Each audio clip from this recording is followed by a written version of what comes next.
والدي والإحسان المطال الواجبة علي ولجميع المسلمين والمسلمات والمؤمنين والمؤمنات الأحياء منهم والأموات. البدء إلى حضرة سيدنا رسول الله محمد بن عبد الله وأنصار رسول الله والمهاجرين مع رسول الله، ثم إلى سيدنا المهاجر اللهم ارفع عيسى، وإلى سيدنا فقيه مقدم محمد بن علي العنوي وأصولهم وفروعهم، ثم إلى رئيس سيدنا الحبيب علي بن محمد بن حسن الهرسي ووالدينا ووالدهم وأمواتنا وأمواتهم وأموات المسلمين أجمعين، وإلى حضرة النبي صلى الله عليه وسلم بسر الفاتحة. أعوذ بالله من الشيطان الرجيم. بسم الله الرحمن الرحيم.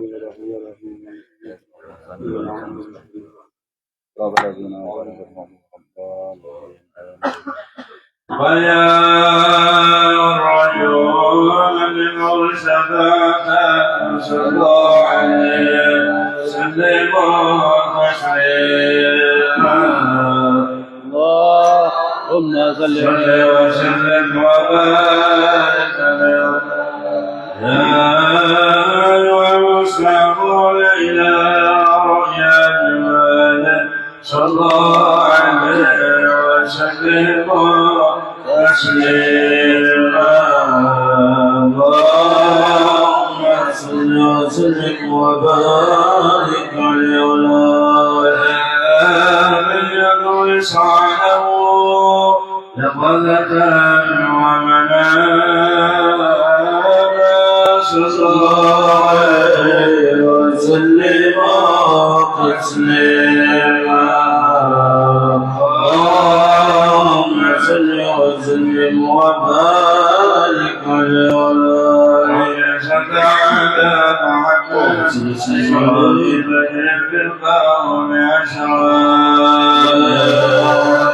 صل على محمد يا رب صل عليه وسلم على محمد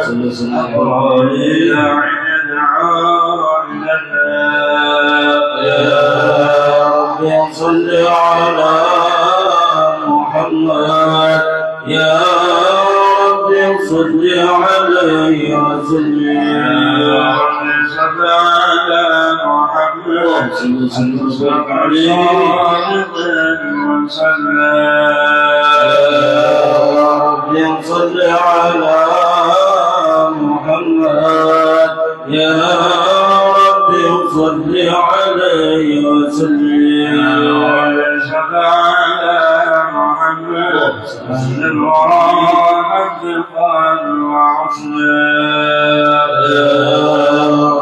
صل على محمد يا رب صل عليه وسلم على محمد نعمة وشفاء.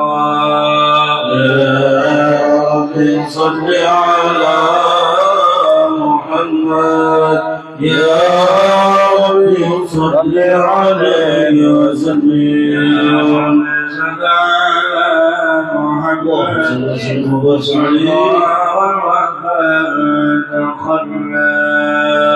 يا رب صل على محمد يا رب صل عليه وسلم على محمد أجمعين شر ما تفرق.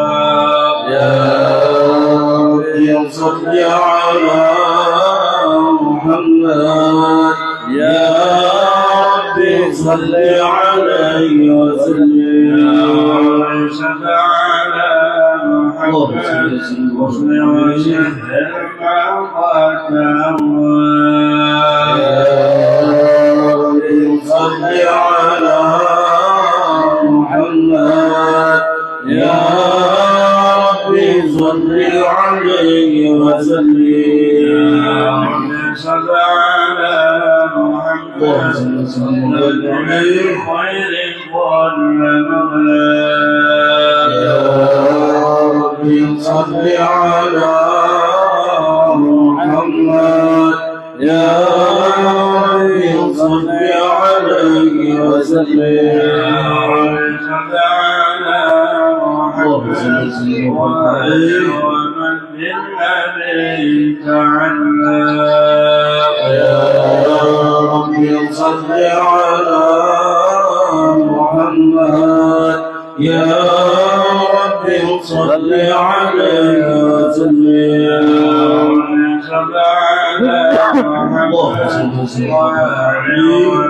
بالحبيب يا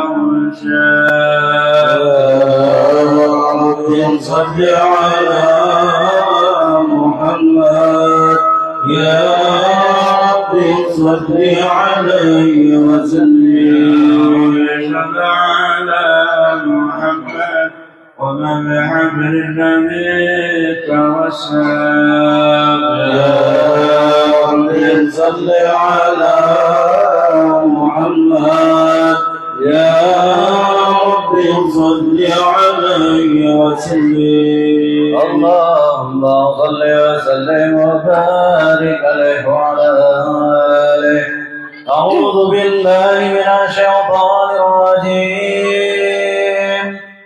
لقد جاءكم رسول من أنفسكم عزيز عليه ما عنتم حريص عليكم بالمؤمنين رؤوف رحيم. فإن تولوا فقل حسبي الله لا إله إلا هو عليه توكلت وهو رب العرش العظيم. إن الله وملائكته يصلون على النبي يا أيها الذين آمنوا صلوا عليه وسلموا تسليما. اللهم صل وسلم وبارك عليه.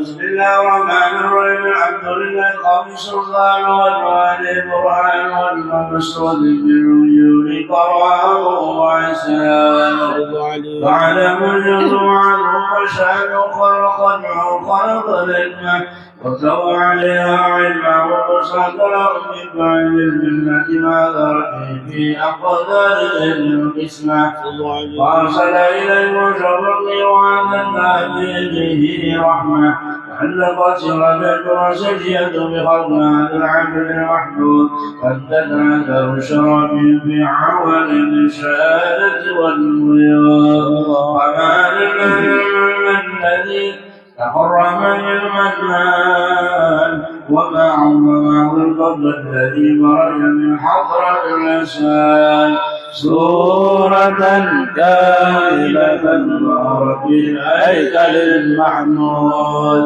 قد أنكر الوجود يقنع الوجود ودرج النور العوالم بالدوام التكبير. اللهم صل وسلم أشرف الصلاة والتسليم على سيدنا ونبينا محمد الرب الرحيم. اللهم صل وسلم وبارك عليه جل الحق على كل شيء وعشر الذي يتوضا من بشر الفقير الغريب والساسع فله الحمد الذي لا تنسى اطرافه بدعنا ولا يمل تقراه بكسرة الاولاد ايسر من جميع الانسان سورة ماذا للانسان يتشرب عن الانسان ولم تنكسر اسراره بالاقوال فما بشد سابق الملك إلا من سوابق لله على هذا العليم.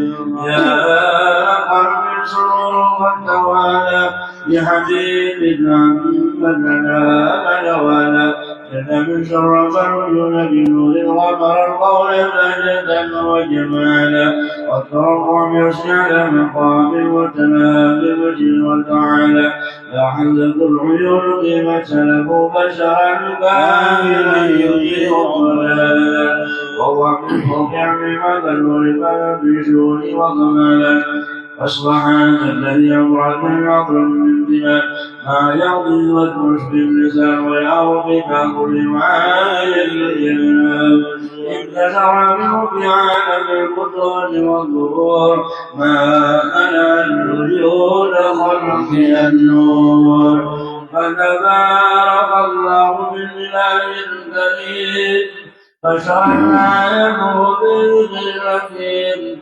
ببشارة لقناكم مسرور من أنفسكم عزيز عليه ما عنتم حريص عليكم بالمؤمنين رؤوف رحيم ومن فات وعد البشارة وتلقى بغيب سليم فقد هدي إلى صراط مستقيم اللهم صل وسلم أشرف الصلاة والتسليم على سيدنا ونبينا محمد الرؤوف الرحيم اللهم صل وسلم وبارك عليه وعلى آله. أشهد أن لا إله إلا الله وحده لا شريك له سعادة يعرف اللسان أن ظلم الجمال والتصديق بها والمنام تسقط في سرور من الإيمان قواعده وتنوى على اليقين سر رجال العباد والتسبيح الشوائد واسأل أن سيدنا ونبينا وحبيبنا وشفيعنا وقرة أعيننا محمد اللهم صل وسلم وبارك والمبلغ لله ما أمر بنقل خلقه بالفرد ونفله حتى أرسل العالمين بشيرا ونذيرا بلغ الرسالة وأدى الأمانة وحمد الله به من الأمة بشرا كثيرا وكان بجملة المستبشرين سراجا وقمرا منيرا فما أعظم عامل تقرب الله به على البشر وما صعب من البشر سرها في البحر والبر اللهم صل وسلم وجل الصلوات واجمعها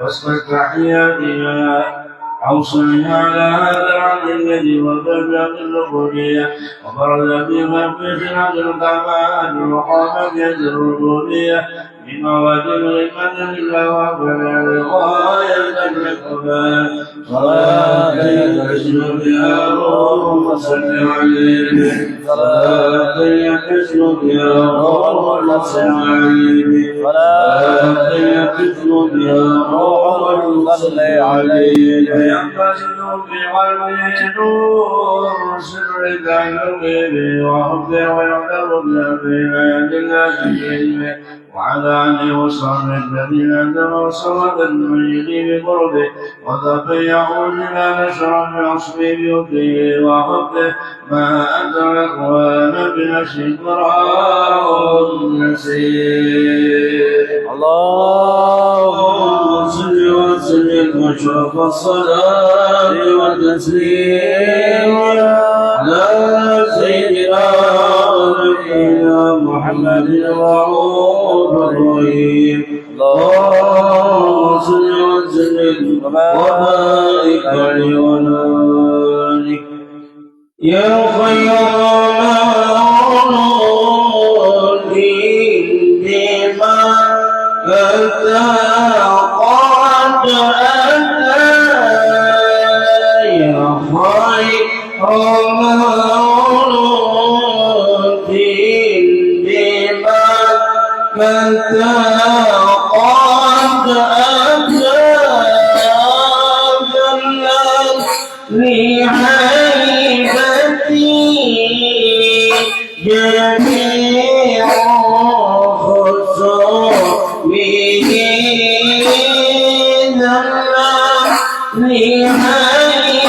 لهيبتي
يا نبي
كل عظيم قد بدأت نوره يا خير مولود يا نبي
وسلم وبارك عليه وعلى آله.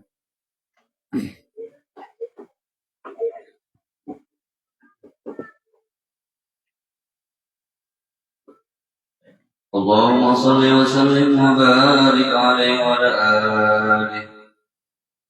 أما بعد، فلما تعلقت إرادة الله في علم القديم بظهور أسرار التخصيص للبشر الكريم بالتقديم والتكريم، نفذت القدرة الباهرة بالنعمة الواسعة والمنة الغامرة، وانفلقت غيرة التصوير في العالم المدرك الكبير عن جمال المشهود بالعين، آمن لوصف الكمال المطلق والحسن التم والزين، فتنقل ذلك الجمال الميمون بالأصلاب الكريمة والمتون، فما من سرد ضمه إلا وتمت عليه من الله النعمة صلى الله عليه.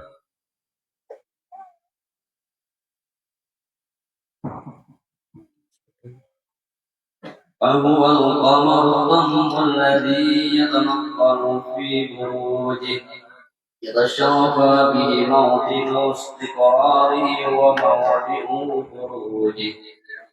وقد قالت الأقدار والنظرية بما قدت وأظهرت من سر هذا النور ما أظهر، وخصصت به من خصصت، فكان مستقره في الأصلاب الفاخرة والأرحام الشريفة الطاهرة، حتى برز في علم الشهادة بشرا كالبشر، ونورا غير الأفكار وبهر، وتعلقت همة الراتب لهذه الغروب بأن يروا ما في هذا القرطاس ما هو لديه من عجائب ذلك النور معروف.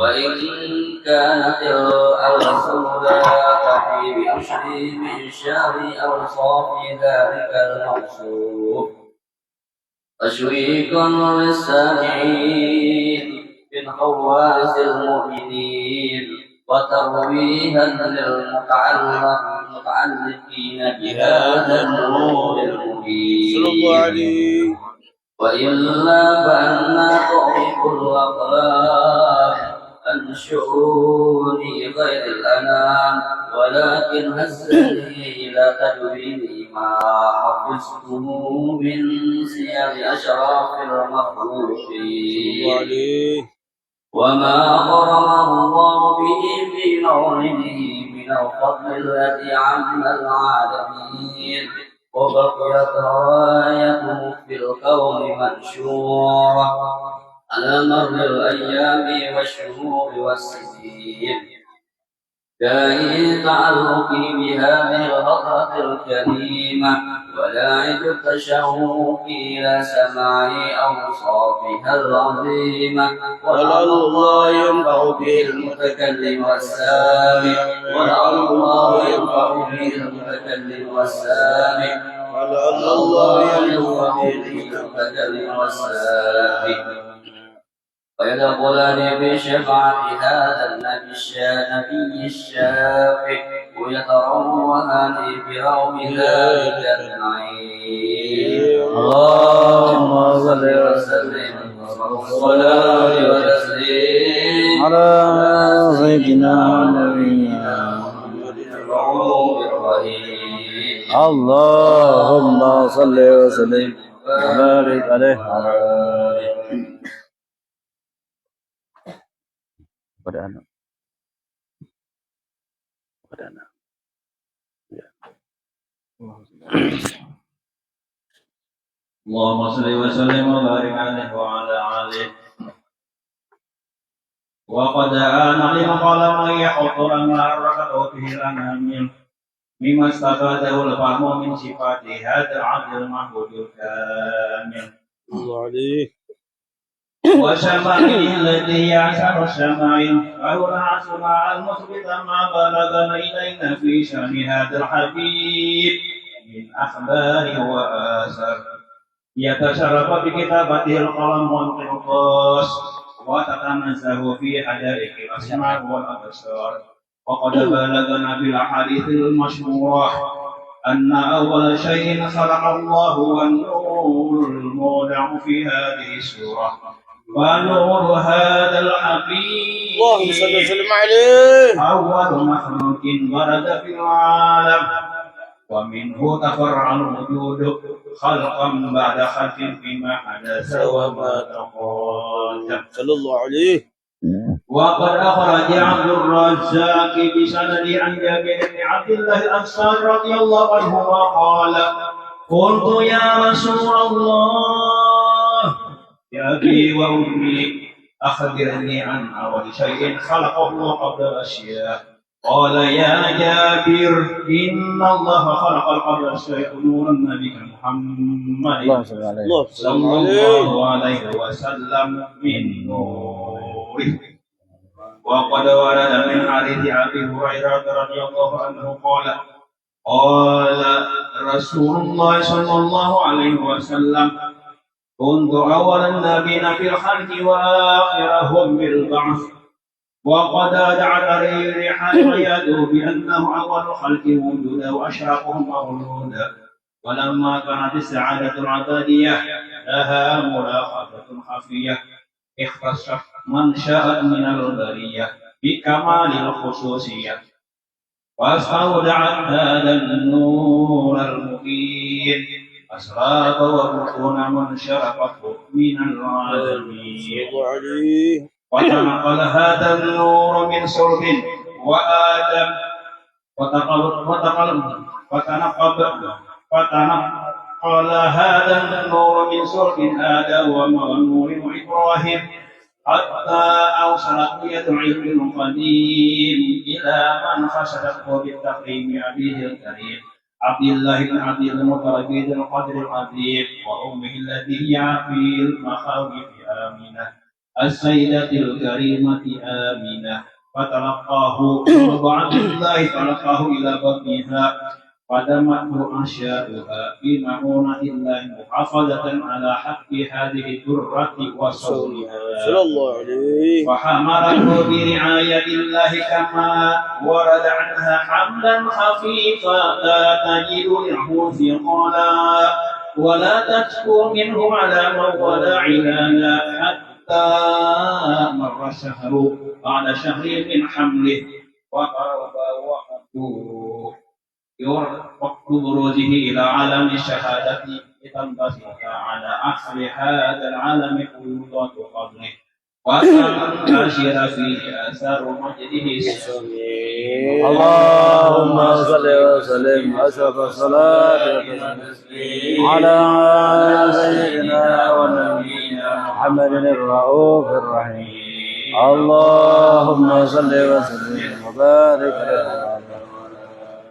ومنذ علقت به هذه الذرة المكنونة والجوهرة الموصونة والكون كله يسبح ويمسي في سرور وابتهاج بقرب ظهور إشراق هذا السراج والعيون متصوفة إلى كروسه متسوقة إلى ارتقاء جواهر كنوزه وكل دابة لقريش نطقت بهم بإسفاسه العبارة مؤنثا بكمال الإشارة وما من حمل حملت في ذلك العام إلا أتت في حملها بغلام من بركات وسعادة هذا الإمام.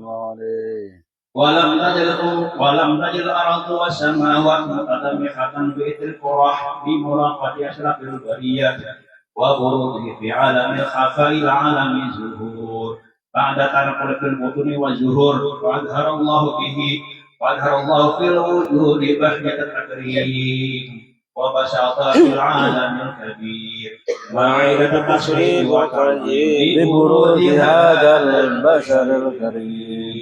اللهم صل وسلم أشرف الصلاة والتسليم على سيدنا ونبينا محمد الرؤوف الرحيم. اللهم صل وسلم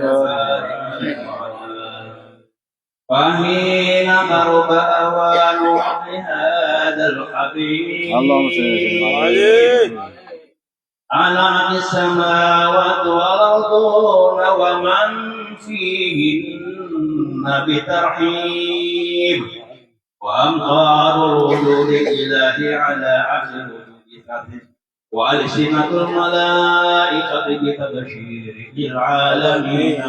سبحان الله والحمد لله ولا إله إلا الله. الله أكبر. سبحان الله والحمد لله ولا إله إلا الله. الله أكبر. سبحان الله والحمد لله ولا إله إلا الله. والله أكبر.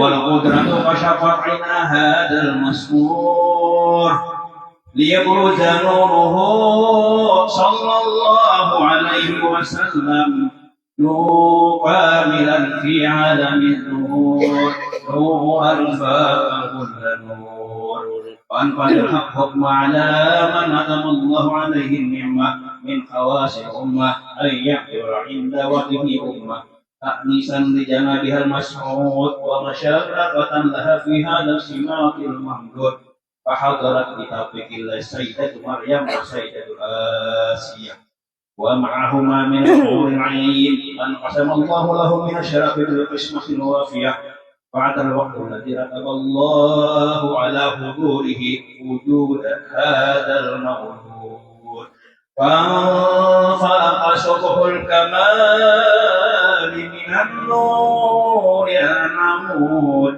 وبرز الحامد المحمود مذعنا لله بتعظيم والسجود. صلى الله على محمد صلى الله عليه وسلم. صلى الله على محمد يا ربي صل وسلم. ونبي سلام عليك يا رسول سلام عليك يا ربي سلام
على مجد وسمع وبنى وقول سيد القولين من الشهور شهر رب الأول ومن الأيام يوم الاثنين ومعنوا ولاية وقصد الحرمين وقال ورد أنه صلى الله عليه وسلم ولد مقبولا وسرا فولد من سبع الله المضر ومن خروج إلى هذا العالم ظهر بالمذاهب ما يدل عنها أنه أشرف المخلوقين وأفضل الحبائب وقال عبد الرحمن بن عوف عن أم شفاء رضي الله عنه قالت لما ولد الآمنة رضي الله عنها رسول الله صلى الله عليه وسلم وقع علي فاستعن بأسا فويلت يقول رحمك الله أو رحمك ربك. قال ابن الشفاء ما داره ما بين المشرق والمغرب حتى نظرت إلى بعض قصور الروم. قالت ثم أتبعته ولم أنشأ الغشية منها وقصر أن يسألي فسمعت وإن يقول إلى الدولة قال إلى المغرب وأسفر ذلك عني ثم وعد بالرعب والظلم وقصر أن يسألي فسمعت وإن يقول إلى الدولة قال إلى المشرق قال فلم يزل الحديث مثلي على بال حتى تبعث الله فكنت من أول الناس إسلاما. فقد ترجمت سنة من أعظم المعجزات وبين آيات البينة من بعض أعظم شفع المولى وعن عين يدي بكل إلا ونواد إلى صراط مستقيم. اللهم صل وسلم أشرف الصلاة والتسليم على سيدنا ونبينا محمد الرؤوف الرحيم. اللهم صل وسلم وبارك عليه. ولقد نصف صلى الله عليه وسلم من معصي الأخلاق بهذا الواحد هذا بيوت الأوراق. كان صلى الله عليه وسلم أحسن الناس خلقا وخلقا عملا بلا مكارم الأخلاق سبق وسوم المؤمنين حلما ورقا فررهم فلا يقول ولا يفعل إلا معروفا له الخلق والسهل ولم يؤتم على المعنى إذا دعوا المسكين بابه إجابة معجلا صلى الله عليه وسلم. الشفيق الرحيم باليتيم والعرى وله الناس أخبرني عزة فيها الذي توليت بنا فرائس الأغيار البرية ومن نسلك بك الرزق والمنازل وبأرضه فديبت المجالس والمحافل وهو صلى الله عليه وسلم جالس كان ثمانية والمنفرد في خلقه وخلقه ليشرب الخصوصية وما من خلق بالبرية المحمود إلا وهو قد سلك عن سيد الوجود أجمعت في وجه الحبيب وسلم وأولى في وجه ومكانه أو صوع الغد على وجه وغد لا نجلس وابعنا وقد انبشر القلم في بدر ما بلوه وقال للنبي الكريم وإما يجمع الله عز المقرب والتقييم والتعظيم والخلق العظيم وأصنع مني وشجاع من الأقلام بهذا المقام وسلام على سيد الأنام. السلام عليك يا النبي ورحمة الله وبركاته. السلام عليك يا النبي ورحمة الله وبركاته. السلام عليك يا النبي ورحمة الله وبركاته.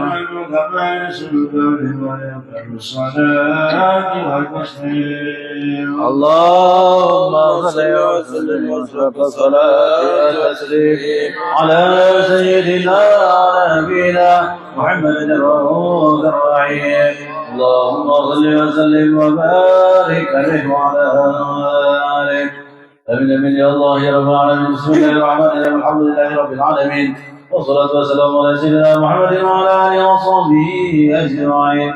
ولما نظم الفكر من دراسة في محمدية وجودها توجهت إلى الله متواصلا بسيدي وحبيبي محمد صلى الله عليه وسلم أن يجعل سعي به مشكورا وفعل فيه محمودا وأن يتوب عملي في العمل المقبولة وتوجه في التوجهات الخالصة والصلات الموصولة. اللهم يا من إليه تتوجه الآمال فتعود ظافرة وعلى باب عزته تحات رحال فتغشى منه الفيوضات الغامرة نتوجه إليك بشفيع أشرف الوسائل لديك سيد المرسلين عبد الصادق الأمين سيدنا محمد الذي عمت رسالته العالمين. أن تصلي وتسلم على تلك الذات الكاملة مستودع أمانتك وحافظ سرك وحامل راية دعوتك الشاملة الأب الأكبر المحبوب لك والمخصص بشرف الأكبر في كل موطن من مواطن القرب ومضار واسم امدادك بعبادك وساك كرسي إرشادك لأهل المدادك سيد الكونين وأشرف الثقلين عبد المحبوب الخالص المخصوص منك بأجل الخصائص. اللهم صل وسلم عليه وعلى آله وأصحابه وأهل حفظة ترابهم من أحبابه. اللهم إنا نقدم إليك جهاز النبي الكريم ونتوسل إليك بشرف مقامه العظيم أن تلاحظنا بحركاتنا وسكناتنا بعين عنايتك وأن تحفظنا في جميع أدوارنا وتقلبتنا بجميل رعايتك وحصين وقايتك وأن تبلغنا من شرف القرب إليك وإلى هذا الحبيب غاية أمالنا وتتقبل منا ما تحركنا فيه من نيتنا وأعمالنا وتجعلنا في حضرة هذا الحبيب من الحاضرين وبطرائق دفاعه من السالكين ولحقك وحقه من المؤدين ولعهدك من الحافظين. اللهم إنا لنا طمعا في رحمتك الخاصة فلا تحرمنا وظنونا جميلة هي وسيلتنا إليك فلا تحيبنا. آمنا بك وبرسولك وما جاء به من الدين وتوجهنا إليك مستشفعين أن تقابل المذنب منا بالغفران أن تقابل المذنب منا بالغفران أن تقابل المذنب منا بالغفران والمسيء بالإحسان والسائل بما سأل والمؤمل بما أمل وأن تجعلنا ممن نصر هذا الحبيب وواصره وواله وضاره وعم ببركته وشرفه وجهته أولادنا ووالدينا وأهل قدرنا ووادينا وجميع المسلمين والمسلمات والمؤمنين والمؤمنات في جميع الجهات